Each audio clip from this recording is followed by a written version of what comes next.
नमस्कार। देश के सबसे विश्वसनीय, सबसे लोकप्रिय और नंबर 1 शो शंखनाद में आप सभी का स्वागत है। मैं हूं आपके साथ चित्रा त्रिपाठी। जिस खेला होबे ने पश्चिम बंगाल में कोहराम मचाया, वही खेला अब यूपी विधानसभा चुनाव से पहले नजर आने लगा है। सियासी समीकरण सेट किए जा रहे हैं, ओवैसी की एंट्री हो चुकी है, लेकिन इन सबके बीच हिंसा का खेला भी शुरू हो गया है। बंगाल के बाद अब यूपी की सड़कों पर गोली बम के धमाके सुनाई दे रहे हैं, जो सवाल खड़ा कर रहे हैं कि क्या बिना हिंसा के चुनाव नहीं कराए जा सकते। आपको बताएंगे यूपी का पूरा खेला, लेकिन शंखनाद की शुरुआत इस वक्त की बड़ी खबर के साथ हम करेंगे। बड़ी खबर राजधानी दिल्ली से, जहां पर दिल्ली हाईकोर्ट ने देश में समान नागरिक संहिता की जरूरत पर जोर दिया, तो अब इस पर घमासान तेज हो गया है। मुस्लिम धर्मगुरु इसके विरोध में उतर आए हैं। मुस्लिम धर्मगुरुओं का कहना है कि घरेलू मामलों में कानून के जरिए दखल अंदाजी ठीक नहीं है। दरअसल तलाक के एक मामले में फैसला देते हुए हाईकोर्ट ने कहा कि देश में यूनिफॉर्म सिविल कोड की जरूरत है। कोर्ट ने कहा कि देश में धर्म और जाति की बाधाएं तेजी से टूट रही हैं, इस वजह से दूसरे धर्मों और जातियों में शादियां हो रही हैं और तलाक के मामले भी सामने आ रहे हैं। आज की युवा पीढ़ी को दिक्कतों से जूझना ना पड़े, इसीलिए देश में समान नागरिक संहिता होनी चाहिए। लेकिन कोर्ट के सुझाव का विरोध शुरू हो गया है। मुस्लिम धर्मगुरुओं की ओर से विरोध शुरू कर दिया गया है दिल्ली हाईकोर्ट का यह अहम फैसला। लेकिन अब मौलाना सुफियान निजामी किस तरह से मुखर होकर दिल्ली हाईकोर्ट की इस टिप्पणी के खिलाफ अपनी आवाज बुलंद कर रहे हैं, सुनिए। The Constitution of our country give right to every citizen to follow, practice and propagate religion of their choice. And since personal laws are very much an integrated part of the religion, so I don't think that personal laws and can be disassociated from any religion. समान नागरिक संहिता, अब इसको लेकर पूरे मामले में बात आगे कैसे बढ़ती है देखना महत्वपूर्ण होगा, लेकिन अभी से इसकी मुखालफत, इसका विरोध भी शुरू हो चुका है। और अब वापस लौटते हुए लेकर चलते हैं आपको उत्तर प्रदेश। कल यूपी में ब्लॉक प्रमुख का नामांकन हुआ, लेकिन यह नामांकन पूरी तरह से रक्त चरित्र में तब्दील हो गया, जिसके बीच लखीमपुर खीरी से महिला के साथ बदसलूकी की ऐसी तस्वीर सामने आई जिसने सभी को शर्मसार कर दिया। योगी सरकार एक्शन में आई, 6 पुलिसकर्मी सस्पेंड हुए, दोनों आरोपियों को गिरफ्तार कर लिया गया है। लेकिन सवाल खड़ा हुआ कि क्या अब विधानसभा चुनाव से पहले यूपी में भी हिंसा का खेला शुरू हो गया है। पर्चा भरने गए हुए थे, तभी मेरा पर्चा फाड़ दिया गया और झगड़ा हुआ, मेरी बैग छीन ली। पुलिस खड़ी रही पर मेरे साथ कुछ नहीं किया, कोई भी, इतनी पुलिस थी, किसी ने नहीं बोला कि ये महिला के ऊपर क्या हादसा हो रहा है।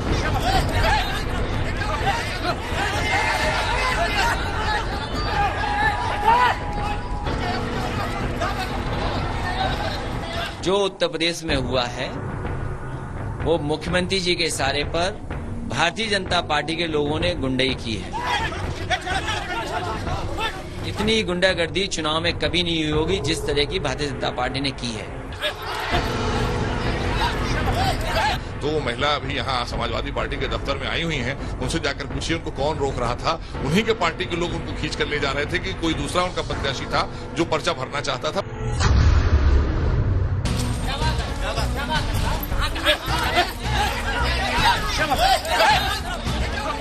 ये तस्वीरें तमाचा हैं उस पुलिस प्रशासन पर जिन पर देश के सबसे बड़े सूबे में शांति की जिम्मेदारी है।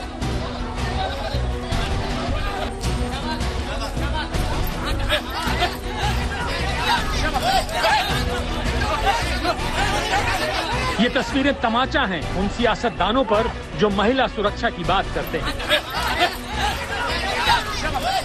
लखीमपुर खीरी में ब्लॉक प्रमुख के नामांकन में नेताओं और कार्यकर्ताओं की भीड़ है। पुलिसकर्मी मौजूद हैं, बस नहीं है तो कानून का खौफ, नहीं है तो बस महिलाओं की इज्जत करने की शर्त। लखीमपुर खीरी में नामांकन के लिए जाती महिला की 2 शख्स बांह पकड़ लेते हैं, उसे नामांकन भरने से रोकते हैं, नामांकन का पर्चा छीन लेते हैं। इस खींचतान में महिला के कपड़े तक फाड़ दिए जाते हैं। पर्चा भरने गए हुए थे, तभी मेरा पर्चा फाड़ दिया गया और झगड़ा हुआ, मेरी बैग छीन ली, उसमें मेरे पैसे थे और जेवर था, बोले गए पर्चा फाड़ के फेंक दिया और मेरी साड़ी खींची। ये कोई शहर का सुनसान इलाका नहीं था। ये कोई रात का वक्त नहीं था, यहाँ सुरक्षा कर्मी तैनात थे, लेकिन वो यहाँ तमाशा देखने आए थे। बहुत बदतमीजी की सर, बहुत पुलिस खड़ी रही पर मेरे साथ कुछ नहीं किया। कोई भी, इतनी पुलिस थी, किसी ने नहीं बोला कि ये महिला के ऊपर क्या हादसा हो रहा है।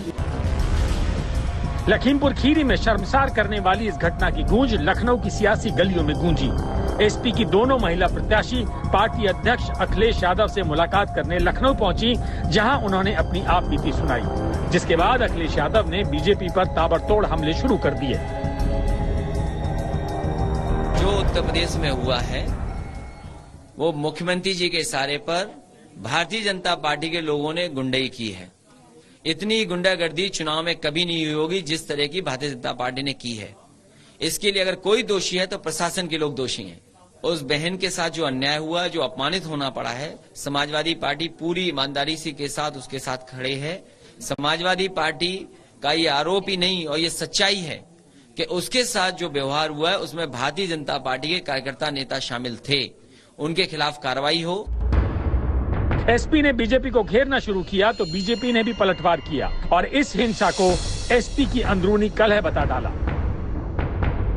ये जो आपने जिन घटनाओं की तरफ आपने जिक्र किया है कि उस महिला के साथ, तो वो महिला अभी यहाँ समाजवादी पार्टी के दफ्तर में आई हुई हैं। उनसे जाकर पूछिए उनको कौन रोक रहा था। उन्हीं के पार्टी के लोग उनको खींच कर ले जा रहे थे कि कोई दूसरा उनका प्रत्याशी था जो पर्चा भरना चाहता था, उनको पर्चा नहीं भरने दिया जा रहा था। और आरोप लगा रहे हैं भारतीय जनता पार्टी पर, क्योंकि इनको अब यही काम रह गया क्योंकि उनके पास जननीति नहीं थी। उधर महिला की तस्वीरें वायरल होने के बाद योगी सरकार एक्शन में आई। योगी ने घटना पर संज्ञान लेते हुए साफ निर्देश दिए कि जिम्मेदार अधिकारियों और माहौल बिगाड़ने वाले लोगों के खिलाफ जीरो टॉलरेंस की नीति के साथ तत्काल कार्रवाई की जाए, जिसके बाद क्षेत्राधिकारी और थाना प्रभारी को सस्पेंड करने के निर्देश दिए गए। बसगंवा थाने के सभी पुलिसकर्मियों को सस्पेंड कर दिया गया। वहीं महिला के साथ बदसलूकी करने वाले शख्स की पहचान कर ली गई है। महिला जहां एफआईआर में इस शख्स को बीजेपी कार्यकर्ता बता रही है, वहीं पुलिस का कहना है कि ये निर्दलीय प्रत्याशी का समर्थक है। गिरफ्तार अभियुक्त क्षेत्र पंचायत अध्यक्ष के एक निर्दलीय उम्मीदवार का समर्थक है। एक्शन हुआ, लेकिन तस्वीरें कई सवाल खड़े कर गई। सवाल महिला सुरक्षा का, सवाल हिंसा का, सवाल पुलिस प्रशासन के रवैये का, सवाल गुंडों में कानून के खौफ का, जिसने सूबे की सियासत को गर्म कर दिया है। लखनऊ से कुमार अभिषेक के साथ अभिषेक वर्मा, लखीमपुर खीरी, आज तक। वैसे यूपी पूरी तरह से सियासी रंग में रंग चुका है। सड़कों पर बम के धमाकों की गूंज है, गोलियां चल रही हैं, पत्थर चल रहे हैं, किसी का सिर फूट रहा है, किसी के हाथ पैर टूट रहे हैं। चुनाव का मौसम है और खेला शुरू हो चुका है।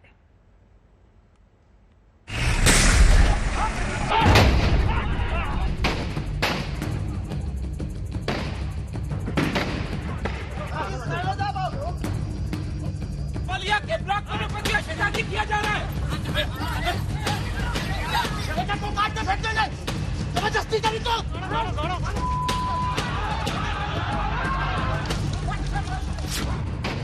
गोलियां चल रही हैं, देसी बम फूट रहे हैं, पुलिस लाठियां फटकार रही है, पुलिस जान बचाकर भाग भी रही है। ये 2022 चुनाव का ट्रेलर है। ब्लॉक चुनाव नामांकन क्या हुआ, प्रदेश में मानो आग लग गई। हर दूसरा जिला हिंसा की चपेट में आ गया।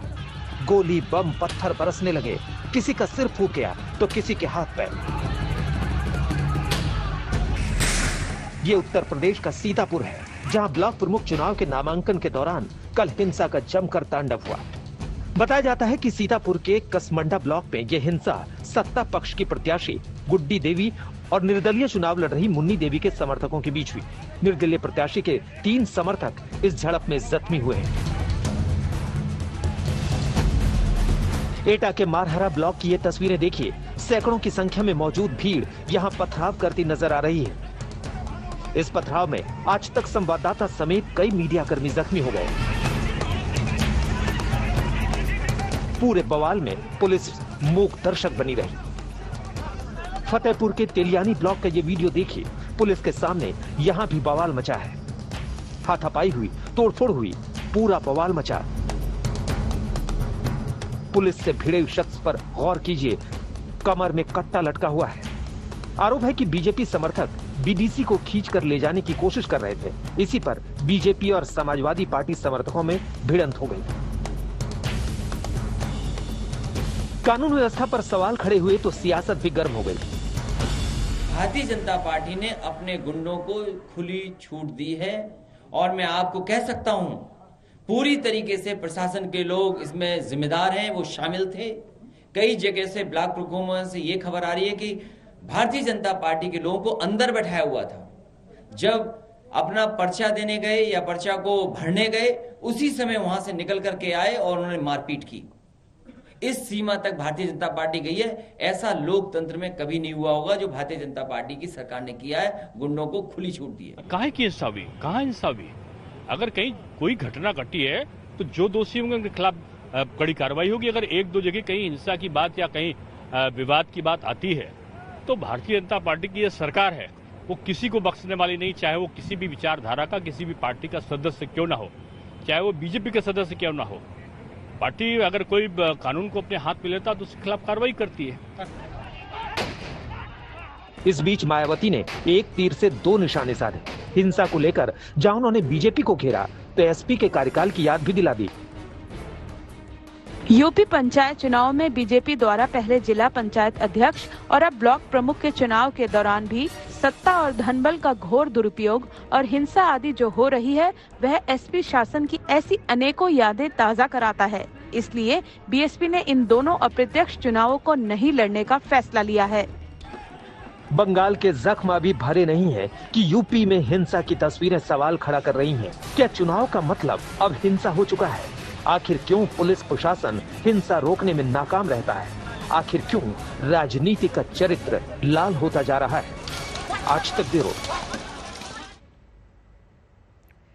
यूपी हिंसा को लेकर मची सियासत के बीच एक बड़ी खबर आ रही है। यूपी में ब्लॉक प्रमुख चुनाव में हिंसा को लेकर अब 11 जुलाई को समाजवादी पार्टी पूरे प्रदेश में प्रदर्शन करेगी। सभी ब्लॉक मुख्यालयों के बाहर ये प्रदर्शन किया जाएगा। वहीं एसपी कार्यकर्ता राज्यपाल को संबोधित ज्ञापन भी देंगे, जिसमें हिंसा और चुनाव में धांधली का जिक्र किया गया है। तो 11 जुलाई से अब सरकार की मुश्किलें बढ़ाने का काम समाजवादी पार्टी की ओर से इन चुनावों के मद्देनजर किया जाएगा।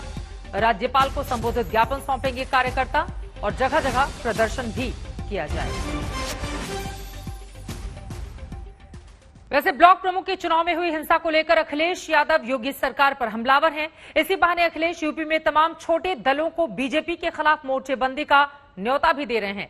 लेकिन अखिलेश की यह अपील अभी यूपी में ज्यादा असरदार दिखाई नहीं दे रही, क्योंकि छोटी छोटी पार्टियां जमीन पर उतरकर अपना दमखम दिखाने में जुटी हुई हैं, ताकि बड़ी पार्टी से गठबंधन की सूरत में वो ज्यादा से ज्यादा सीटों पर अपनी दावेदारी पेश कर सकें।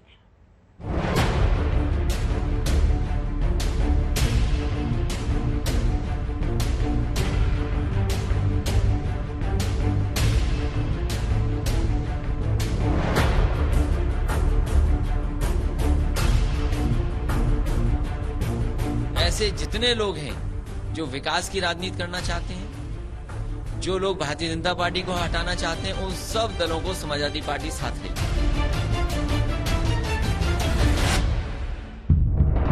चुनावी दहलीज पर खड़े उत्तर प्रदेश में जीत के लिए ये अखिलेश यादव का सियासी मंत्र है।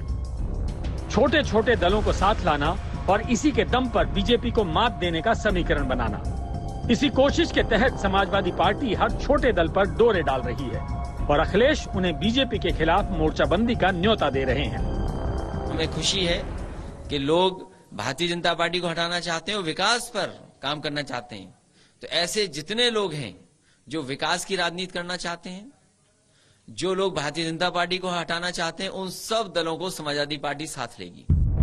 अखिलेश बार बार कहते रहे हैं कि वो इस चुनाव में बड़े दलों से गठबंधन नहीं करेंगे, लेकिन अहम बात यह है कि यूपी में सक्रिय छोटे दल समाजवादी पार्टी के साथ आने के लिए कितने तैयार हैं और अगर अखिलेश को इन दलों का साथ मिलता भी है तो उन्हें कितना फायदा होगा।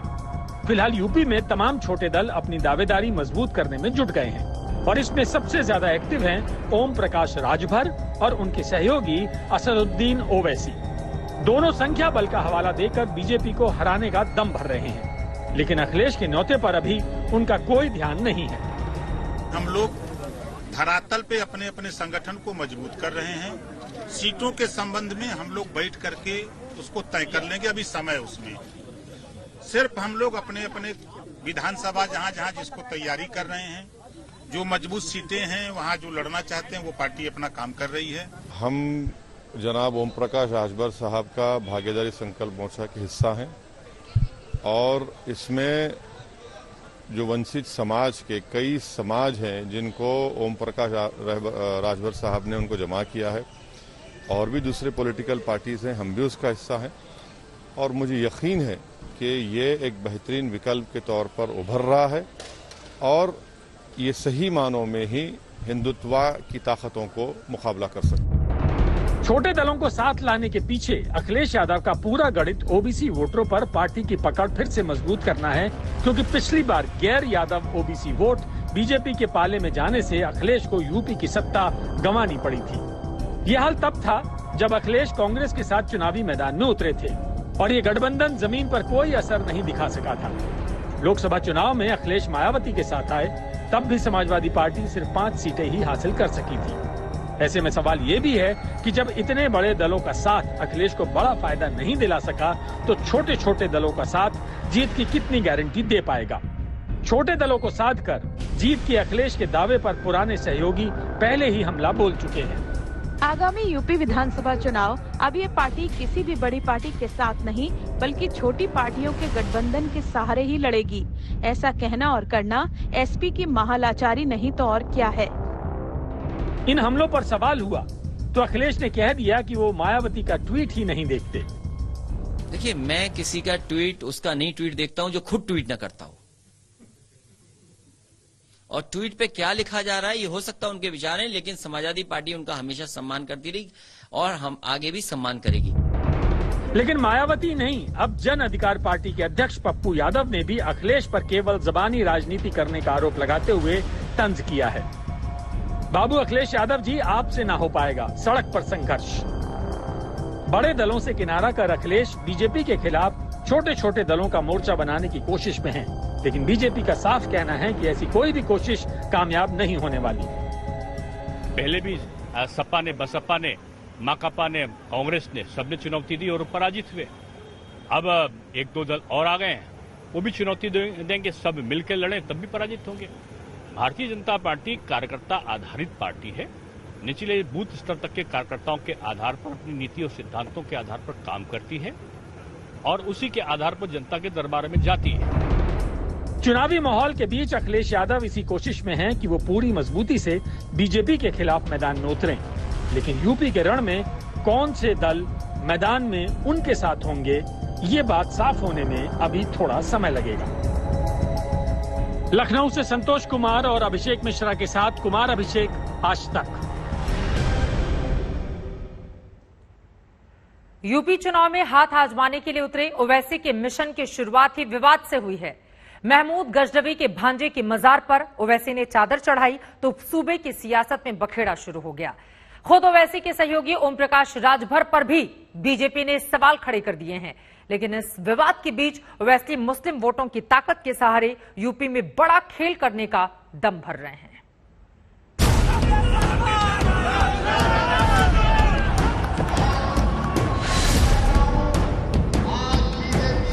असदुद्दीन ओवैसी यूपी आए, चुनाव प्रचार का आगाज किया और विवादों की शुरुआत हो गई।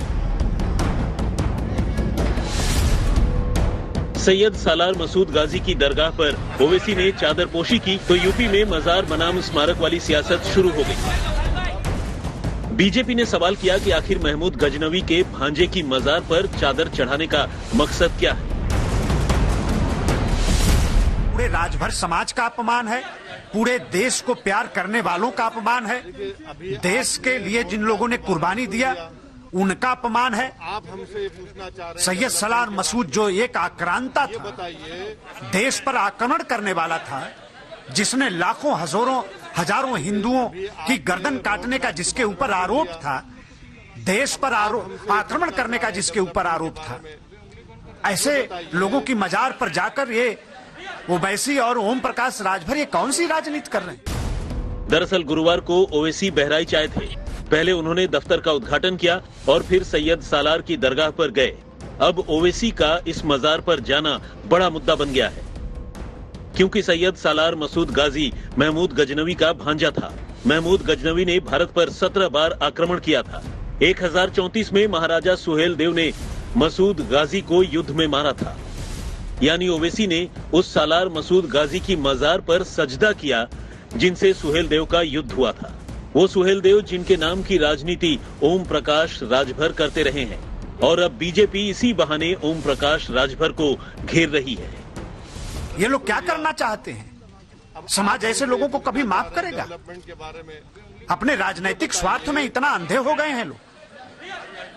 राष्ट्रभक्तों का अपमान कर रहे हैं, देश के गुनाहगारों का सम्मान कर रहे हैं। वो एक अलग समय था जब विदेशी आक्रमणकारी आक्रमण के उद्देश्य से आए और लड़ाई हुई, मारे गए। आज लोकतंत्र है, लोकतंत्र में भारत के ओवैसी जी हैं, न कि विदेश के हैं। आज वो देश की सबसे बड़ी पंचायत दिल्ली में आज वो मेंबर ऑफ पार्लियामेंट, और ओम प्रकाश राजभर उत्तर प्रदेश की जो असेंबली है उसमें हम मेंबर हैं। तो हम लोगों ने अपने अधिकार के लिए, हक के लिए एक मोर्चा बनाया है। ये बात कही जा रही है ना, आपने देखा कश्मीर में महबूबा मुफ्ती और बीजेपी समझौता करके सरकार बनाते हैं। इन हमलों के बीच सवाल उठ रहा है कि क्या ओवैसी के इस मजार प्रकरण से मुस्लिम और राजभर वोटों की गोलबंदी वाला गणित गड़बड़ा गया है। पूर्वी यूपी में 18% के करीब राजभर समुदाय की आबादी है। 15 जिलों में 60 सीटों पर राजभर समुदाय का अच्छा खासा असर है। देश के कमोबेश हर शहर में पेट्रोल 100 रुपए पार है। लगातार इजाफा होता जा रहा है। 1 जून से अब तक पेट्रोल 21 बार महंगा हो चुका है, जबकि डीजल 19 बार। हाल फिलहाल राहत की सूरत नजर नहीं आती। नए मंत्री का भी कहना है कि उनको हालात को समझने के लिए अभी वक्त चाहिए।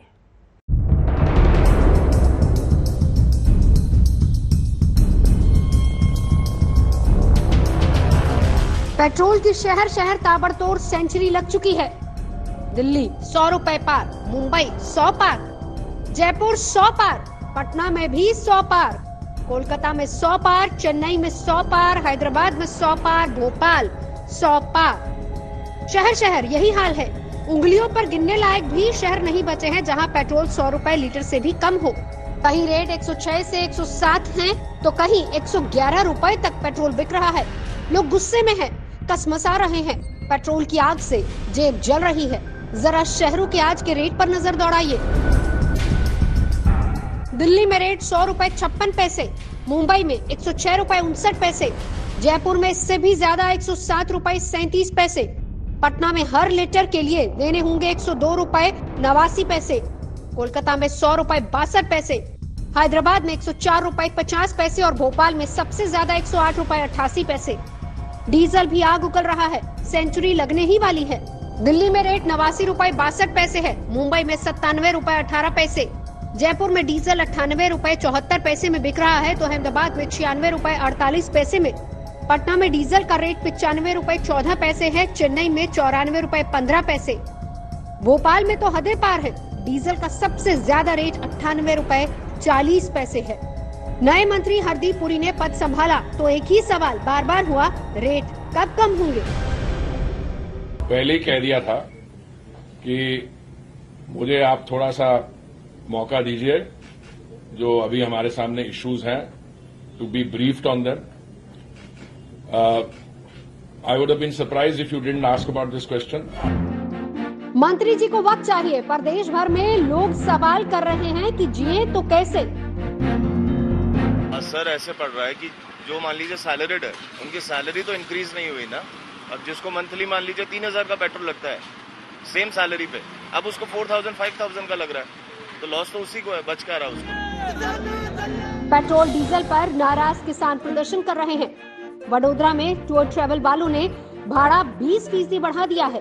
नाराज कांग्रेस हस्ताक्षर अभियान चला रही है। विरोध, नाराजगी और सियासत के बीच पेट्रोल डीजल की आग है कि बुझती नहीं। ब्यूरो रिपोर्ट, आज तक। मैदानी इलाकों की भीषण गर्मी से त्रस्त लोग पहाड़ों का रुख कर रहे हैं। हिमाचल प्रदेश और उत्तराखंड के पर्यटन स्थल सैलानियों से अटे पड़े हैं, लेकिन सैलानी यहां जैसे मनमानी पर उतारू हैं। ना तो सोशल डिस्टेंसिंग का ख्याल है, ना ही मास्क का। ऐसे में कहीं ये कोरोना की तीसरी लहर को दावत तो नहीं दे रहे। तस्वीरें देखिए। ये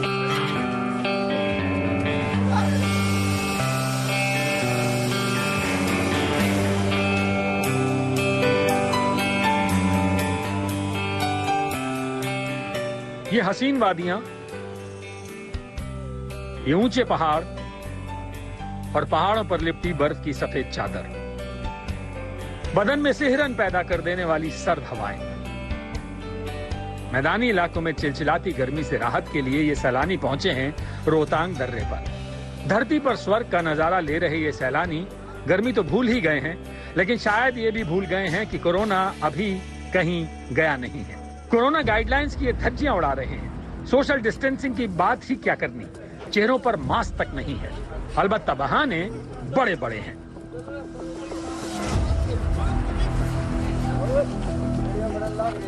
बहुत मजा आ रहा है, बहुत एंजॉय किया। जन्नत है एक सब। जन्नत। कोरोना तो जब पंजाब में थे तभी नहीं हमने माना कोरोना कोई चीज है। जब कोरोना था तब भी जिंदगी जी रहे थे और आज भी जी रहे हैं। जीने आए हैं, अभी आगे और जाएंगे, लेह लद्दाख जाएंगे। आपको नहीं लग रहा डर? नहीं नहीं बिल्कुल भी नहीं। हम तो मास्क भी नहीं पहना। हम तो आपसे मास्क को बस लहर आएगी। हम तो आपसे सुन रहे कि तीसरी लहर आएगी। आएगी नहीं? नहीं आएगी, हमें तो नहीं लगता कि आएगी और कुछ फर्क नहीं पड़ता। कोई पहाड़ों से गिरने वाले झरने की धारा के साथ तस्वीरें खिंचवा रहा है, कोई धरती से 12,000 फीट ऊंचाई पर पैराग्लाइडिंग का आनंद ले रहा है,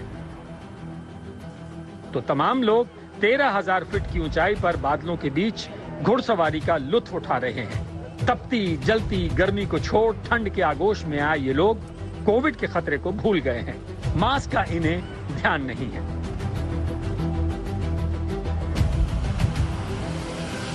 दिल्ली, पंजाब, हरियाणा और यूपी से यहाँ ज्यादातर सैलानी आए हुए हैं। ऐसा नहीं है कि कोरोना के खतरे से ये अनजान हैं, लेकिन कहते हैं कि कोरोना ने इनकी छुट्टियां वैसे भी चौपट कर दी हैं। सुनिए जरा, संगरूर से हनीमून मनाने आया ये जोड़ा क्या कहता है। पहली बार पैराग्लाइडिंग कर रहे हैं? जी। कैसा लग रहा है? नर्वस। नर्वस है? एक बार तो डर लग रही है। एक्साइटिंग भी, नर्वस भी। अच्छा, ठंड भी लग रही है? रोहतांग बहुत ज्यादा ठंड से। क्या एक्साइटमेंट है? क्योंकि एक तरफ तो कोरोना फैला हुआ था, डर था, लोग निकल नहीं पाए। आप भी ट्रैप्ड महसूस कर रहे थे घर पे? नहीं, हाँ कर तो रहे थे, बट अब बढ़िया है, सब ठीक है, नॉर्मल है सब। कह रहे हैं थर्ड वेव आएगी, उससे डर नहीं लग रहा? बहुत जैसे पहले 2 निकलेगी, थर्ड निकल जाएगी। सैलानियों के आने से यहाँ के कारोबारियों और गाइड्स की तो निकल पड़ी है, लेकिन उन्हें भी कोरोना फैलने की चिंता सता रही है। 1.5-2 साल से हमारे को प्रभावित किया पैराग्लाइडिंग के लिए, जो भी है मतलब ना उस टाइम जो अभी उसके बाद जो लॉकडाउन खुलने के बाद थोड़ा बहुत हमारा जो है चल पड़ा हुआ आमदनी। कितना के नुकसान हुआ? बहुत लोगों को काम भी नहीं मिला होगा। हाँ जी, हाँ जी, बहुत ज्यादा नुकसान हुआ सर इसमें हमारा। तीसरी लहर चलने वाली है, तो उसको लेके कोई डर है मन में? वो सर अब आगे लगेगा पता टाइम के हिसाब से। फिलहाल कोई डर नहीं है? फिलहाल तो कोई डर नहीं। मैदानी इलाकों में प्रचंड गर्मी पड़ रही है, लिहाजा ज्यादातर लोग हिमाचल की तरफ निकल पड़े हैं। सोलन और धर्मशाला में गाड़ियों की कतारें लगी हैं। वहीं जो लोग मौज मस्ती में डूबे हुए हैं, उन्हें जैसे कोरोना के खतरे के बारे में पता ही नहीं है। का डर तो है, लेकिन घर में हम बहुत बोर हो चुके हैं बैठ बैठ के, इसलिए तो थोड़ी आउटिंग करने का मन हुआ, इसलिए निकले हैं बाहर। मन में डर तो है ही है, जैसे हम रूम लेंगे कैसे कैसे, मतलब कि कोई प्रॉब्लम वाला भी आया होगा, बट फिर भी थोड़ा बहुत कॉम्प्रोमाइज कर रहे हैं। जो हाल धर्मशाला का है वही कुल्लू मनाली का भी है। यहाँ पर आने वाले ज्यादातर पर्यटक मौज मस्ती कर रहे हैं, लेकिन इनके चेहरे से मास्क गायब है। 2 साल बाद आना हुआ शिमला, वो मनाली, वो एंजॉय करना आया। आपको लगता है कि जरूरी है लगाना? बिल्कुल जरूरी है, हमने पूरे रास्ते लगाया, बस फोटो खींचने के लिए उतारा, अब लगा लेंगे। जलंधर से आए हैं, बहुत अच्छा लग रहा है, बहुत मजा आ रहा है, मौसम बहुत अच्छा है यहाँ पे, बहुत एंजॉय कर रहे हैं। किया हुआ था मास्क, अभी उतारा है मैंने जस्ट राइट नाउ, कि इसको खिला रही थी बच्चे को, तो फिर बच्चा मेरे से खा नहीं रहा था, इसलिए अभी उतारा। मनाली में सैलानियों के हुजूम ने पुलिस का सिरदर्द बढ़ा दिया है।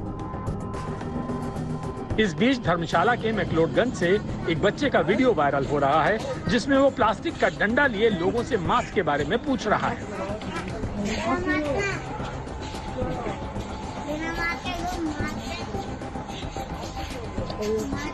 इस बच्चे को अब हिमाचल पुलिस ने अपना जागरूकता प्रहरी बना लिया है। बहुत अच्छा मैसेज उस बच्चा को दे रहा था, तो हमने लोगों को और ज़्यादा सेंसिटाइज करने के लिए उस बच्चे को अपना संदेशवाहक या पुलिस का मैस्केट बनाया है, और हम कोशिश करेंगे कि उस बच्चे के माध्यम से भी जो कोविड के प्रोटोकॉल हैं उनको फॉलो करवाने के लिए लोगों को प्रेरित करवाएं।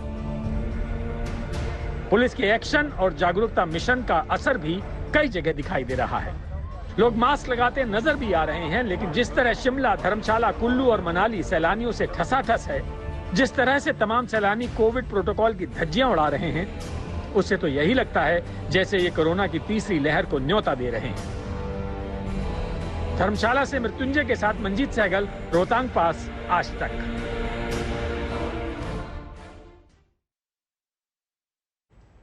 उत्तराखंड में नैनीताल और मसूरी में सैलानियों का जमघट है। इस बीच मसूरी के कैंपटी फॉल की एक तस्वीर वायरल हुई, जिसमें सैकड़ों लोग झरने में नहाते दिख रहे थे। अब मसूरी प्रशासन की नींद टूटी तो कैंपटी फॉल के लिए नई गाइडलाइंस बना दी गई है। अभी तो उत्तराखंड सरकार सैलानियों को ही नहीं संभाल पा रही, ऊपर से कांवड़ यात्रा को भी हरी झंडी देने की तैयारी है।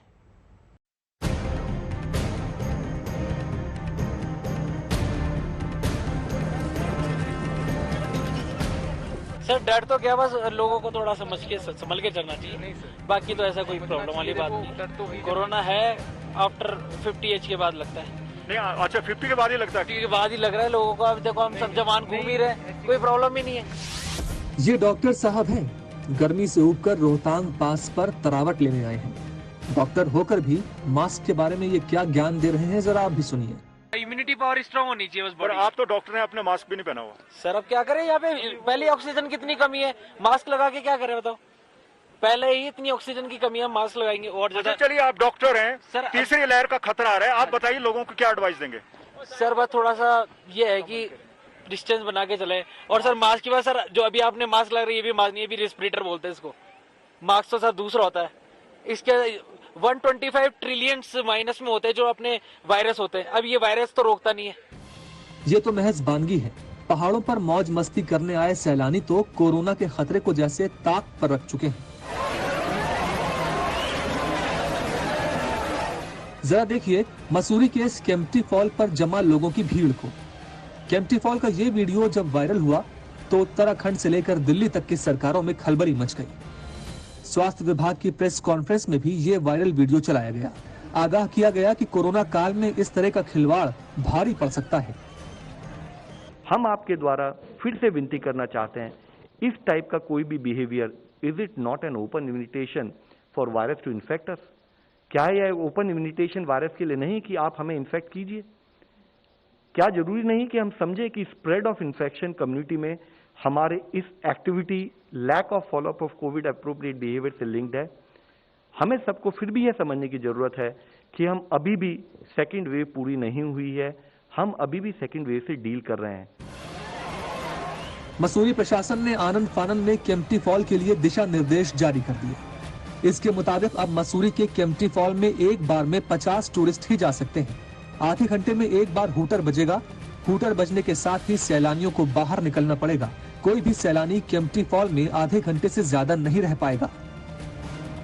उत्तराखंड के प्रमुख पर्यटन स्थलों नैनीताल और मसूरी में सैलानियों का सैलाब उमड़ पड़ा है। सोशल डिस्टेंसिंग ताक पर चली गई है। मास्क का मतलब ही लोग भूल गए हैं।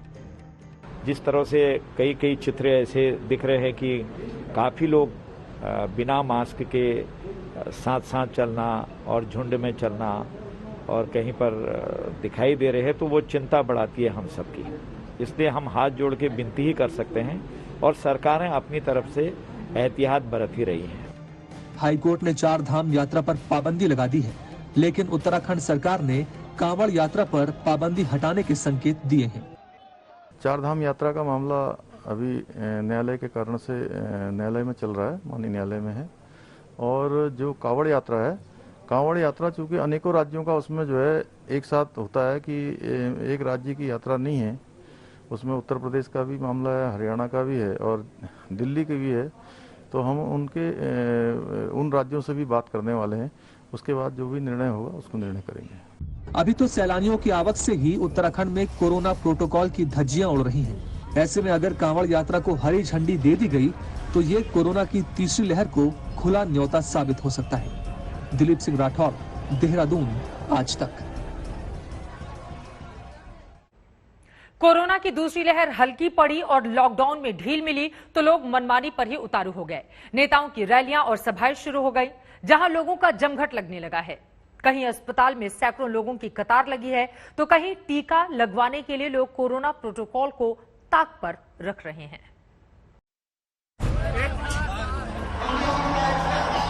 देखिए, ये इस देश के जिम्मेदार नेता हैं और अपनी जिम्मेदारी किस तरह निभा रहे हैं, तस्वीरें इसकी चुगली कर रही हैं। ये मंजर है यूपी के बहराइच का, जहां कल एआईएमआईएम के मुखिया असदुद्दीन ओवैसी पार्टी दफ्तर के उद्घाटन में गए थे। हजारों की भीड़ यहां जुट गई। कहीं तिल रखने की जगह नहीं, ज्यादातर चेहरों पर मास्क नहीं। कोरोना की पाबंदियों का जैसे यहां कोई मतलब ही नहीं रह गया।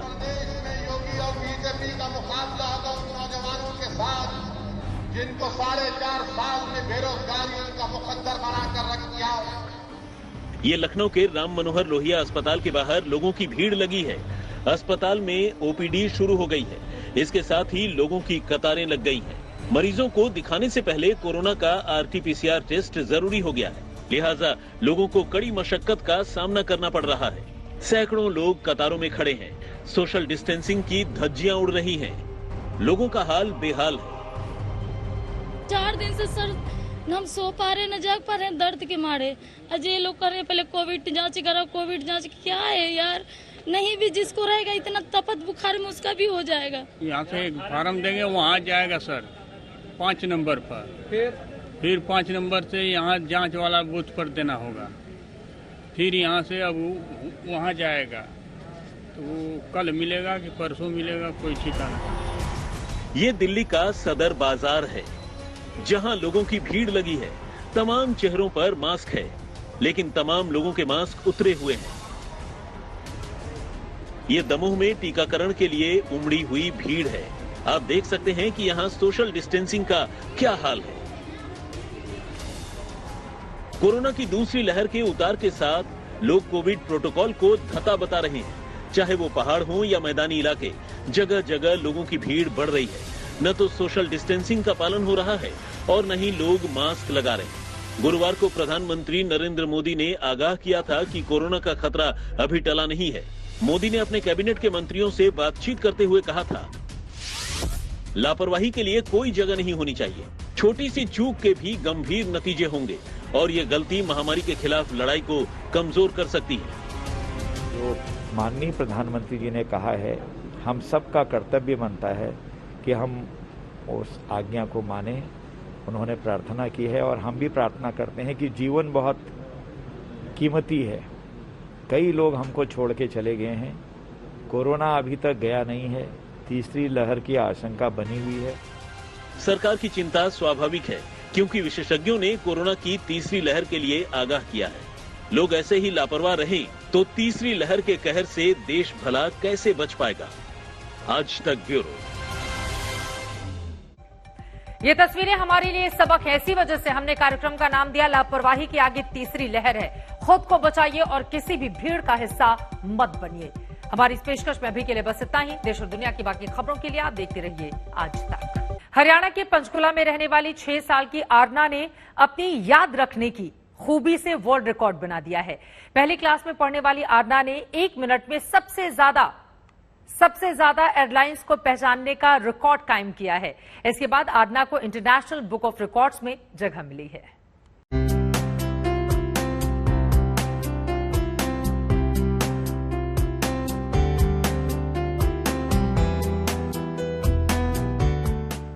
ये है पंचकुला की 6.5 साल की आरना। इसने जितना वक्त स्कूल में बिताया होगा उससे कहीं ज्यादा लॉकडाउन के चलते घर में बिता चुकी हैं। लेकिन ये छोटी सी बच्ची इतनी कम उम्र में अपने कारनामे की वजह से इंटरनेशनल बुक ऑफ रिकॉर्ड्स में शामिल हो गई है। दरअसल आरना ने 1 मिनट में ही 93 एयरलाइंस की पहचान की है। आरना ने प्लेट के टेल को देखकर एयरलाइन की पहचान का ये कमाल किया है। अभी तक Guinness book of world record में 1 मिनट में 39 एयरलाइन को पहचानने का रिकॉर्ड था। लेकिन आरना ने बहुत बड़े अंतर के साथ ये रिकॉर्ड ध्वस्त किया है। मुझे बहुत शौक था कि ये मैं करूं, आगे बढ़ूं इसका, मेरी मम्मा ने करवाई मुझे प्रैक्टिस, तो मुझे आ गई अच्छी तरह, मुझे अच्छी तरह मेरे मन में हो गए सारे। आरना ने ये रिकॉर्ड 1 जुलाई को बनाया था। बच्ची की मां नेहा गुप्ता का कहना है कि आरना को याद करने का बहुत शौक है। नेहा का कहना है कि वही आरना को पढ़ाती हैं। उन्होंने कहा कि आरना कहानियां काफी ध्यान से सुनती है। आरना को साइंस और फिक्शन की कहानियां ज्यादा पसंद हैं। नेहा ने बताया कि वो भी आरना से अलग अलग तरह के खेल करवाती रहती हैं। इसका नतीजा ये हुआ है कि आरना अब चीजों को पहचानने में एकदम परफेक्ट हो चुकी है। मुझे लगा कि इसकी मेमोरी अच्छी है, इसकी लर्निंग स्किल्स अच्छी है, मुझे इसको आगे बढ़ाना चाहिए। जब ये ओनली प्ले वे में थी, जहाँ बच्चा अच्छी तरह बोल भी नहीं पाता, तब इसको बहुत ही अच्छे अनेक तरह के फील्ड के क्वेश्चन आंसर आते थे, क्विज आते थे। इनके स्कूल में भी इसकी वीडियो वगैरह लगाई गई। हमें बड़ी प्रशंसा, गर्व होता था अपने बच्चे पे, हमारा बच्चा आगे बढ़े। तब से ही मैंने इसकी इस चीज की जर्नी स्टार्ट कर दी थी। और इसको करवाते हुए मुझे भी बहुत अच्छा लगता था, क्योंकि ये बहुत ही अच्छी तरह सीखती थी, उसका अच्छी तरह रिस्पॉन्स नजर आता था। इसीलिए हमें भी क्रेज होता था कि हम अपने बच्चे को आगे बढ़ाएं। आरना अभी पहली क्लास में पढ़ती है। फिलहाल 1 साल से उसकी ऑनलाइन क्लासेस चल रही हैं। याद रखने की आरना की ये काबिलियत उसे जीवन में काफी आगे ले जाने का भरोसा दिला रही है। आज तक ब्यूरो। वाराणसी में गंगा में अब डीजल की जगह सीएनजी नावों ने लेना शुरू कर दिया है। गंगा में अब 100 से ज्यादा सीएनजी की नावें चल रही हैं। इन नावों ने वायु और जलीय प्रदूषण को घटाने में बड़ी मदद की है। इसके साथ ही इन नावों की कीमत भी कम है और इनको चलाना भी 3 गुना ज्यादा किफायती। सीएनजी पर्यावरण को प्रदूषण से बचाती है, तो लोगों को पेट्रोल की महंगी कीमत से भी छुटकारा दिलाती है। दिल्ली में पेट्रोल जहां 100 रुपए लीटर के पार चला गया है, वहीं सीएनजी अभी भी 45 रुपए प्रति किलो से कम में मिलती है। ऐसे में कार चलाना सीएनजी के सहारे बेहद आसान हो गया है। लेकिन अब इस सीएनजी से केवल सड़क पर वाहन नहीं चल रहे हैं, बल्कि पानी पर सीएनजी बोट भी चल रही है। पिछले वर्ष करीब जून जुलाई के आसपास ये प्रक्रिया शुरू हुई। उसके बाद भारत सरकार के सहयोग से और स्टेट गवर्नमेंट के सपोर्ट से हम लोग ने ये करीब 1300 से 1400 हमारे नौकाएं वर्तमान में छोटी बड़ी मझोली नावें हमारी गंगा में हैं। उन सभी का हम लोग ने सीएनजी बोट में कन्वर्जन करने का तैयारी की। मैकॉन जो एक भारत सरकार का उपक्रम है, उसको कंसल्टेंट के रूप में हायर किया गया और उन्होंने पूरी प्रक्रिया पूर्ण कर वर्तमान में सभी नौकाओं का सीएनजी का कन्वर्शन का कार्य चल रहा है। ये है शिव की नगरी काशी में चलने वाली सीएनजी बोट्स। इनके आने से गंगा में चलने वाली नाव का पूरा सिस्टम बदल गया है। इन नाव में अब भारी डीजल इंजन की जगह हल्का आवाज रहित सीएनजी इंजन लग गया है। इस इंजन से वाइब्रेशन कम हुआ है और नाव की कीमत भी इसने घटा दी है। साथ ही पहले 1 लीटर में जहां डीजल इंजन 3 से 4 किलोमीटर की यात्रा करता था, वहीं अब 1 किलो सीएनजी से 10 किलोमीटर नाव चलाई जा रही है। खर्च घटने से आने वाले दिनों में नाविक नौका विहार का किराया भी कम करने की तैयारी कर रहे हैं। पहले जो एवरेज का लफड़ा था, एवरेज का परेशानी था, लेकिन आज बढ़ती हुई महंगाई के चलते डीजल का दाम, लेकिन सीएनजी उसके अपेक्षा काफी मूल्य किफायत हो रही है। साथ में वाइब्रेशन खत्म है इसमें, इस इंजन में मेंटेनेंस का खर्च कम है सर इस इंजन में, और नॉइस जो कि आवाज़ और उसके साथ प्रदूषण एकदम ना के बराबर है। अभी डीजल से हमने जो है 100 के ऊपर जो है कन्वर्ट कर रखा है जो सीएनजी में है। महंगाई के दौर में जो है अपना सीएनजी ये काफ़ी सस्ता भी पड़ रहा है इनको, और आपके घाट पे ही जो है ये सीएनजी इनको उपलब्ध मिल जाता है नदी के किनारे पे ही। डीजल इंजन से चलने वाली नाव से पहले भारी धुआं निकलता था। इसकी तेज आवाज से भी पर्यटक असहज रहते थे। अब गंगा में 100 से ज्यादा सीएनजी नावें हो गई हैं। इससे जलीय जीवों को भी राहत मिल रही है और आने वाले दिनों में पर्यटन में भी बढ़ोतरी होने की उम्मीद है। ब्रजेश यादव, वाराणसी, आज तक।